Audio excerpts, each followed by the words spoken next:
Hola nuevamente. El plan en este video que aquí comienza es introducir, presentar el tema de la palabra evangelio. Voy a compartirles pantalla. Acá la palabra evangelio tienen las letras en amarillo, es en griego, evangelion. Si ustedes se fijan, ángelos, ángel, ángelos, es mensajero, y la partícula ángel, buen mensaje. La palabra evangelio significa buena noticia, buen mensaje, buen anuncio. Aquí lo tienen detallado. Y ángelos, anuncio o anunciador, el buen anuncio y también aquel que es portador de esa buena noticia. Vale la pena saber que hasta mediados del siglo II el mensaje de salvación se vinculaba exclusivamente con la venida de Jesús. Evangelio era la buena noticia de la venida de Jesús. A contar del siglo II, cuando ya tenemos textos que hablan de esa venida de Jesús, se comienza a hacer una distinción. Por un lado está Evangelio con mayúscula, que significa la buena noticia de la venida de Jesús, y por otro lado está el Evangelio con minúscula, que tiene que ver con los textos, los escritos en los que se recoge esta buena noticia. Los escritos, como dice acá, que contienen la buena noticia de la salvación. Y esa buena noticia de la salvación contenida en estos textos es la recapitulación, la recogida, la puesta por escrito de los recuerdos de quienes fueron testigos de esa venida, de ese acontecimiento de Jesús. Entonces, Evangelio, ante todo, anuncio salvífico de Jesucristo, porque ¿con qué tiene que ver esta venida de Jesús? Tiene que ver con que se cumple una promesa de salvación. Ha llegado Jesucristo, y Jesucristo es aquel a quien esperaban como el Salvador, Mesías y Señor. La manera como este se cumple sorprende, porque se cumple por el camino de la cruz. Por eso es que es Mesías y Señor crucificado. La muerte no tiene la última palabra, sino que la tiene la vida. Es una cruz preñada de esperanza. Por eso, Mesías y Señor crucificado, resucitado. Y para siempre uno de los nuestros al lado del Padre, intercediendo por nosotros. Por eso, además, exaltado a la diestra de Dios. Si ustedes se fijan cuando rezan el credo, fíjense cómo esta verdad de salvación está fuertemente expresada en el credo. Es el corazón del anuncio, es aquello que afirma la fe. Eso es el Evangelio, la buena noticia de esa promesa cumplida que se vuelve pilar fundamental de la fe y la esperanza cristiana. Ejemplos de este anuncio salvífico, el querigma, lo encontramos en el libro de los Hechos. Pueden ustedes después verificar en el texto, en Hechos 2:36, Hechos 5:42, no son las únicas citas, pero pueden ver ahí de qué manera este anuncio de salvación se vuelve palabra pronunciada por los apóstoles a los primeros seguidores y los primeros que se entusiasmaron con el seguimiento de Jesús y se convirtieron a la buena noticia del Evangelio, se hicieron cristianos. Interesante decir que la identificación del mensaje de salvación con los escritos que contienen esta buena noticia tiene que ver con dos cosas. ¿Por qué ese mensaje y los escritos adquieren el mismo nombre? Una, porque estos textos escritos son reconocidos como el testimonio, lo que da cuenta de la salvación de Dios para la humanidad. En ese escrito está concentrada esa palabra de salvación. ¿Eso qué es lo que nos significa a nosotros? Cuando uno comprende que detrás de eso hay en el fondo una fuerza de vida, decimos no basta con analizar y comprender cuál matemática, lo que dicen las palabras, el significado, sino que supone una comprensión diferente, que es mediada por este sintonizar con lo que el Evangelio transmite como manifestación salvífica de este Dios de amor. ¿Esto qué significa? ¿Cómo se mide? ¿Cuál es el termómetro de una comprensión del Evangelio? ¿Qué es lo que pasa con mi vida? Si yo creo comprender el Evangelio, pero en mi vida no pasa nada, en rigor no los estoy comprendiendo. Estoy entendiendo. Ya sí, o sea, puedo comprender el significado de las palabras, eh, pero el fondo, la verdad fundamental del Evangelio, si no interpela mi vida, en esa comprensión no hay real comprensión. No hay esa comprensión que el Evangelio pide en el fondo, que supone adherir a esa buena noticia que contiene. Lo segundo es que los evangelios, el texto del evangelio, contiene el mensaje vivo de salvación y son por lo tanto escritos para que ese anuncio, palabras y obras, muerte y resurrección, reciba esta aceptación de la fe.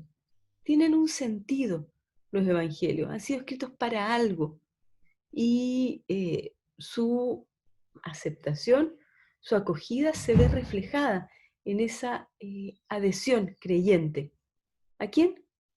A aquel que por nosotros murió y resucitó, como dice el querigma cristiano. Una palabra sobre el género literario, evangelio, es un género literario, supone una forma y supone un fondo particular. ¿Cuál es la característica de los evangelios? Es un relato, una narración de una historia, en este caso la historia de Jesús y de sus seguidores, que se relata como predicación, como anuncio. Por eso es que los evangelios en las celebraciones, en la liturgia, se proclaman, proclamación de la palabra. Significa que el género literario obliga a este modo también de conectarse con él. ¿Qué es lo que no son? No son una biografía.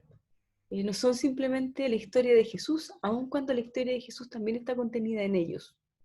No se preocupan por lo mismo, por detalles de la historia del protagonista. Puede que haya errores históricos, pero eso no es lo importante.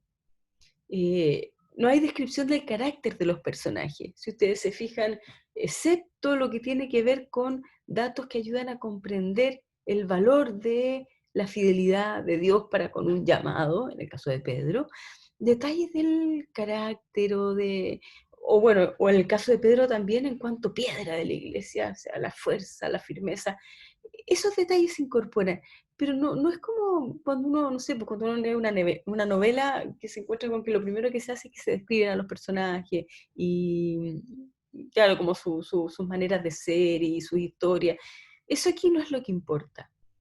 No hay preocupación tampoco por el orden cronológico de los relatos y de hecho, si nosotros comparamos los sinópticos nos encontramos con importantes diferencias. Más bien se ordenan temáticamente los acontecimientos. No hay preocupación por la descripción de los lugares, la topografía. Y de hecho uno se da cuenta de las diferencias que hay, por ejemplo, entre Mateo y Lucas en la importancia que tiene la descripción del lugar como Palestina. Para Mateo es más importante, para Lucas no tanto, y lo deja pasar. Más bien se concentra en detalles que quienes escuchaban el anuncio, para ellos pudieran ser significativos. Los personajes no se incluyen un trasfondo histórico de la época, excepto cuando ese trasfondo histórico tiene un sentido teológico. Por ejemplo, lo que ocurre en Lucas, que se incluyen detalles históricos, detalles que tienen que ver con decir el acontecimiento de Jesucristo arraiga en un tiempo, arraiga en el mundo. Por eso importa ponerlo en relación con la historia civil de entonces, pero no por otro motivo, por una razón teológica. La encarnación es encarnación de verdad. Dios se hizo historia en nuestra historia. Y eso marcó una diferencia que nos acompaña hasta el presente. No hay descripción mayormente de los personajes y la mayoría permanecen en el anonimato. Sabemos de la mujer encorvada, del hombre de la mano seca, del paralítico que fue bajado en una camilla, de las mujeres, pero no sabemos más detalles de los personajes, porque no es lo que importa, sino lo que se está anunciando por medio de ese acontecimiento. Al centro de la persona de Jesús, en él se cumple la esperanza de Israel, por eso son buenas noticias, y Jesús presentado desde el punto de vista de la fe. Los evangelios fueron escritos después de la resurrección, media una experiencia fuerte de fe. Entonces la lectura también tiene que contemplar que en ellos lo que hay es una interpretación de lo que ahí ocurrió, que pasa por esta experiencia creyente. Son una confesión de fe que busca despertar y consolidar la fe de quienes los reciben. Una palabra sobre, ya no son los evangelios en general, sino los sinópticos, que son los que a nosotros nos convocan, Mateo, Marcos, Lucas y Juan. ¿Qué significa sinóptico? ¿Y qué es lo que los diferencia? Perdón, Mateo, Marcos y Lucas. Juan justamente es el que no es sinóptico. De los 4 evangelios, Mateo, Marcos, Lucas. ¿Qué es lo que los diferencia de Juan? Que no es de los sinópticos. Sinopsis es una palabra griega que significa perspectiva común, mirada de conjunto, visión compartida. La sinopsis de una película, en el fondo es un pantallazo, una mirada de conjunto, una mirada general.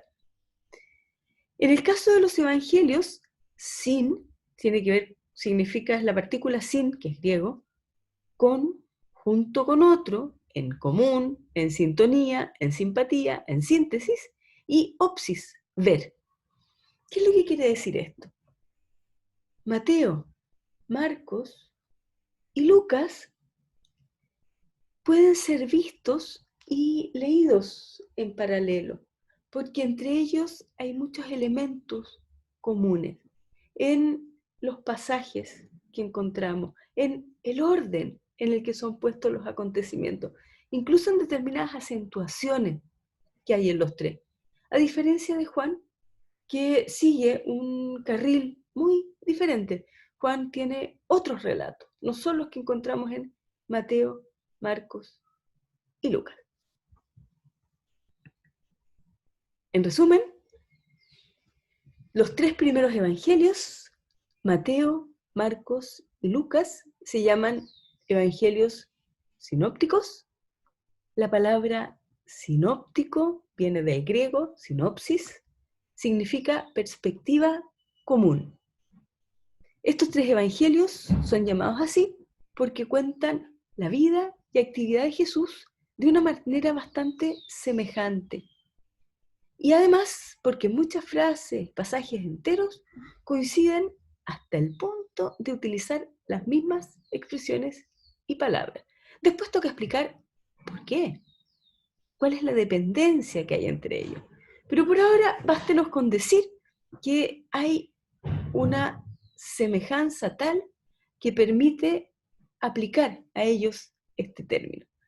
La pregunta que queda, cómo se explican estas similitudes, y a ello se sigue el problema sinóptico sobre el que también trataremos en estas sesiones. Hasta aquí esta visión introductoria de la palabra evangelio. Como ven, nos vamos de a poquito introduciendo en nuestro curso en lo que son estos evangelios sinópticos. En lo que viene a continuación trataremos sobre el problema sinóptico y algunos detalles más, y luego analizaremos cada uno de los evangelios por separado, reconociendo ya no la semejanza, sino lo que distingue los 3 evangelios, y que justifica, si hay tanta semejanza, ¿por qué tener 3? Porque no bastaba con quedarse con el más completo. ¿Por qué 3 evangelios? Y tiene que ver con las acentuaciones que hay en cada uno de ellos, que en su conjunto se vuelven una potente palabra de salvación, que lo que busca, como veíamos hace un momento, es provocar la adhesión de la fe, el anuncio del Evangelio, que se comprende en cuanto nos interpela y en cuanto nos provoca en dirección a la fe en Jesucristo, muerto y resucitado. Mucho ánimo a todos, a todas, y seguimos entonces en este camino de formación que ustedes ya han decidido seguir en este curso. Mucho ánimo.